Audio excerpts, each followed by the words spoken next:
Hi Kathy and Steve, I'm showing you our compost tumbler. You can see how far it is from our door. There's the door into our house and there it is just out on the veranda, so it's only a few meters away. We never smell it. It doesn't smell. Just, you know, every now and again you get a bit of a whiff of something organic, but it's really quite unintrusive and it doesn't bother us at all. So that's it. You can see the big turning device on the end here.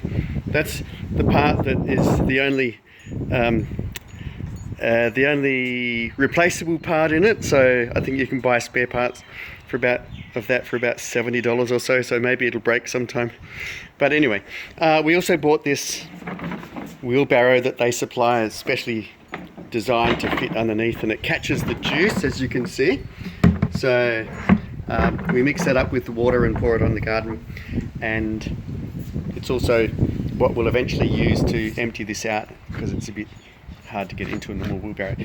There's these two lids that open up, and this is the side we've been running for a couple of months, nearly 3 months now. We stopped putting new stuff in about a month ago, and you can see it's balling up in there. I can't see how to get any more light in there, but it's really turning into nice compost.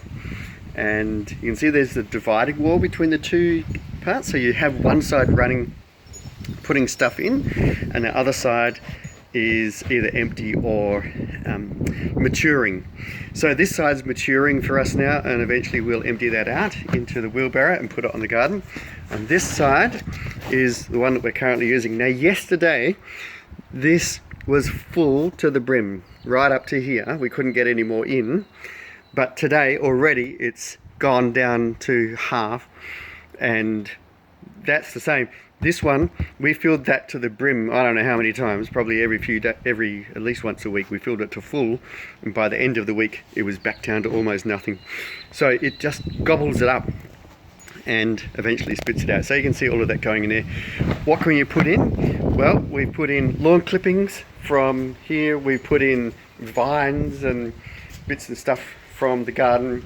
We put in everything out of the kitchen, including meat, including eggshells, paper from the office I've just shredded and put in, and it just gobbles it up.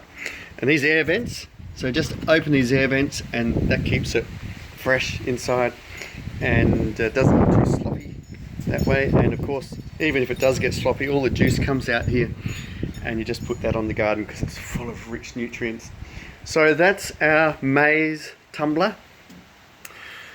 There it is, M-A-Z-E, and you can get that for between say $2.10 and $2.50 at the most, and Bunnings or Maze themselves, and there's a couple of other composting websites that you can buy it from as well. We couldn't get this this wheelbarrow from Bunnings. They didn't sell it, so we had to get them that sent from Maze, and that did take 2 or 3 weeks for it to deliver. I don't know what the hold up is, but anyway, and this we got from Bunnings, and I just took a couple of hours to build it. It was pretty easy really once you figured it out. So that's our compost tumbler, and I hope you enjoy composting with one if you get yours. Have fun.